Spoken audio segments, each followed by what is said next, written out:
Hi friends, ఎంతమంది మేడారం జాతరకు పోయిలు అనేది కామెంట్ చేయండి. మేమైతే వెళ్ళాము. ఇదైతే సెకండ్ టైం నేనైతే పోవడం. అప్పుడెప్పుడో 12 years బ్యాక్ అయితే పోయినాను. ఇప్పుడు పోయినా మళ్ళీ. అప్పుడైతే కొంచెం చిన్నగా ఉంటుండే. ఇప్పుడైతే ఇక మళ్ళీ ఫ్యామిలీతో కలిసి అయితే వెళ్ళాము. ఫుల్ అంటే ఫుల్ ఎంజాయ్ అయితే చేసాము.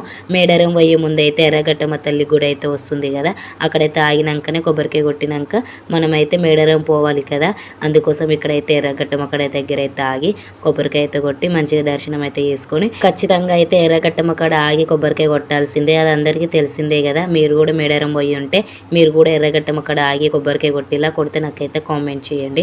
ఇక్కడైతే మంచిగా దర్శనం అయితే చేసుకొని కొంచెం పక్కకైతే వచ్చి పక్కన కొబ్బరికాయ అయితే కొట్టినాము. చాలా మంది పబ్లిక్ అయితే ఉన్నారు అక్కడ కూడా. ఇక అక్కడైతే దర్శనం చేసుకొని అయితే మళ్ళీ మేడారానికి అయితే స్టార్ట్ అయినాము. మేమైతే ఇక సండే రోజు అయితే వెళ్ళి మళ్ళీ ఫ్రైడే రోజు అయితే రిటర్న్ అయితే వచ్చేసాము. మధ్యలో 6 days ఏమైతే ఉన్నాము. ఫుల్ అంటే ఫుల్ అయితే ఎంజాయ్ చేసాము. చాలా బాగా అనిపించింది. సాయంత్రం 4 గంటలకి స్టార్ట్ అయితే అక్కడికి పోయేసరికి అయితే నైట్ 9 o'clock అయితే వెళ్ళాము. అక్కడికి పోయి ఇక కొంచెం గుడిసెలక్క వేసుకోవాలి కదా, అక్కడ వేసుకొని ఇక మంచిగా ఉండి ఇక తెల్లారే మండే రోజు ఇక జంపన్న వాగులో పోయి స్నానాలు ఇట్లా చేసి ఆ రోజే ఇక మొక్కులన్నీ ఉపయోగిపోయినాం అనమాట.